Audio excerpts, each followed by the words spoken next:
Hey everyone, today's video is going to be a little bit different. I'm not going to talk through the entire video, but I do want to give you guys the gist of what I am creating with this blog this month. So this month we are doing all things wedding planning.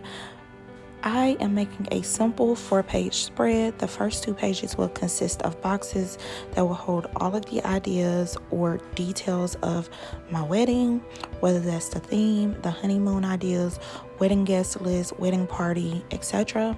And the second 2 pages will hold a timeline. And I create this timeline, I create the boxes out of the A5 pastel notepad that released during the spring collection.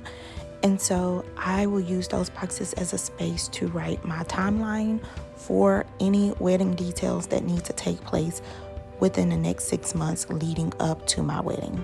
So now I'm going to let you guys enjoy this creation. As always, if you guys have any questions or if you want more details, please refer over to the Archer and Olive blog site, or you can catch me over at the Crystalina Perspective on both Instagram and YouTube. Thank you guys so much for tuning in.